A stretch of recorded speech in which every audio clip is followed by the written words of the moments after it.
नमस्तेस्तु महामाये श्रीपीठे सुरपूजिते शंखचक्र गदाहस्ते महालक्ष्मी नमोस्तुते। नमस्कार, श्री स्वामी शक्ती या चॅनलवर आपले सर्वांचे स्वागत आहे। लवकरच शारदीय नवरात्र उत्सवाला सुरुवात होणार आहे आणि आपण खूप भाग्यवान आहोत, कारण यंदा 2025ला तब्बल 11 दिवस आपल्याला आई भवानीची, आपल्या कुळदेवीची जास्तीत जास्त सेवा करण्याचा लाभ भेटलेला आहे। खरं तर वर्षाखेरीस 4 नवरात्र असतात, त्याच्यामध्ये 2 गुप्त नवरात्र असते आणि 2 महत्त्वाचे असते, ती म्हणजे शारदीय नवरात्री आणि चैत्र नवरात्री। तर शारदीय नवरात्र यंदा 22 सप्टेंबर 2025 ते 2 ऑक्टोबर 2025 पर्यंत आलेली आहे। म्हणजेच काय, यंदा तब्बल 11 दिवस आपल्याला सेवा करायची आहे।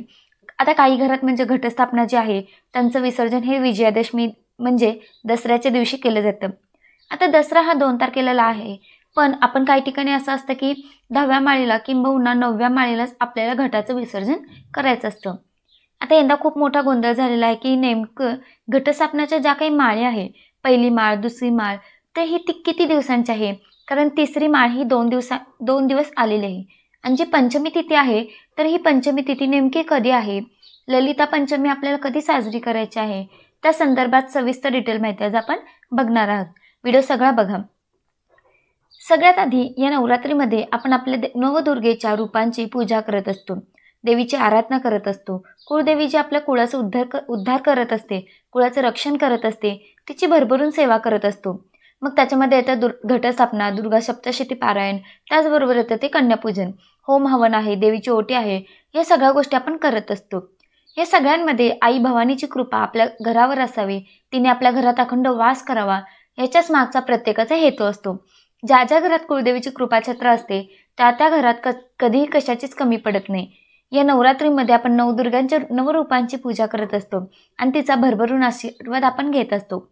बघा, नवरात्रीमध्ये ज्या नवदुर्गांचं रूप आहे त्याच्यामध्ये 9 नैवेद्य असतात, 9 माळे असतात आणि 9 रंग असतात। आता आपण देवीचे 9 रूपे कुठले आहेत ते आपण बघूया।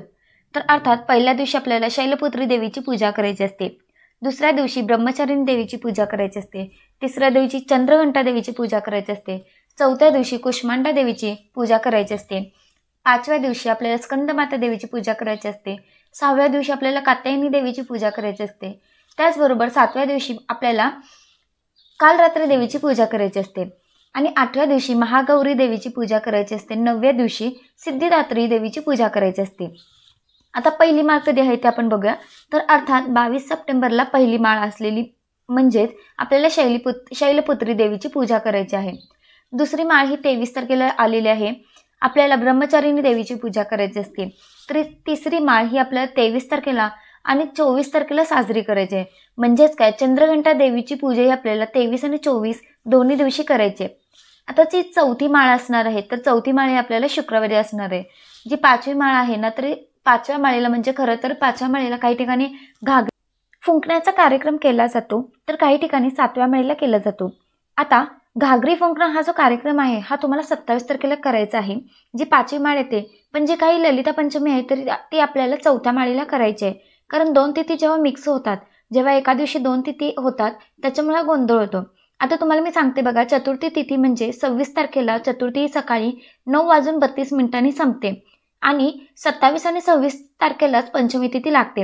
म्हणजेच काय, 26 तारखेला सकाळी 9:32 चतुर्थी संपून जाते आणि 26लाच 9:32 नंतर म्हणजे 33 मिनिटांनी पंचमी तिथी लागते।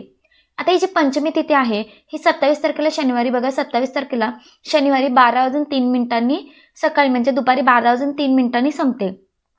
आता आपल्याकडे असं आहे की हिंदू धर्मामध्ये उदय तिथी धरली जाते, म्हणून जो काही घागरी फुंकण्याचा कार्यक्रम आहे तर तो तुम्हाला शनिवारीच करायचा आहे।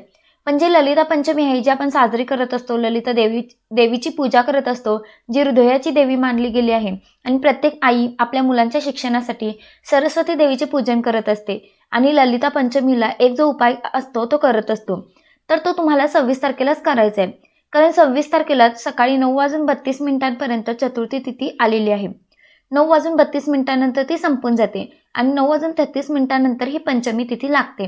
म्हणून ललिता पंचमी ही तुम्हाला 27 तारखेला साजरी करायची आहे। समजलं असेल? नसेल समजलं तर थोडासा व्हिडिओ मागे जा आणि परत ऐका, तरी पण मला माहिती आहे की तुम्हाला समजले असेल। आता गोंधळ मिटला। तर 6वी तिथी म्हणजे 6वी माळ जी आहे ती 28 तारखेला असणार आहे 7वी माळ ही 29 तारखेला असणार आहे, 8वी माळ ही 30 तारखेला असणार आहे आणि 9वी माळ ही आपल्याला 1 तारखेला असणार आहे. समजलं असेल. जो काही पंचमी तिथीचा थोडासा घोळ झाला आहे किंवा आणि तृतीया तिथी ही 2 दिवस आलेली आहे, त्याच्यामुळे थोडासा गोंधळ झालेला आहे.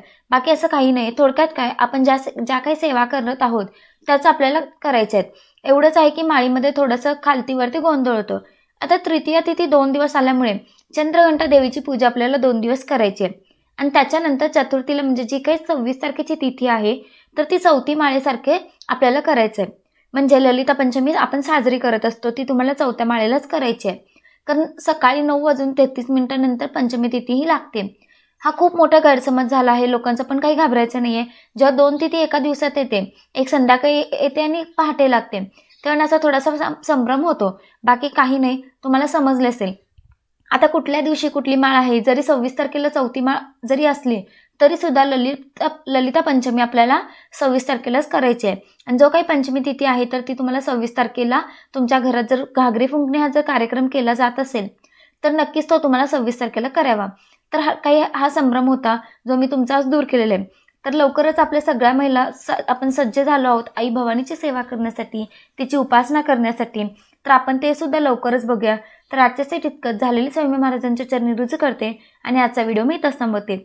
जर व्हिडिओ आवडला असेल तर व्हिडिओला लाईक करा, चॅनलवर नवीन असाल तर चॅनलला सबस्क्राईब करा. तोपर्यंत श्री स्वामी समर्थ.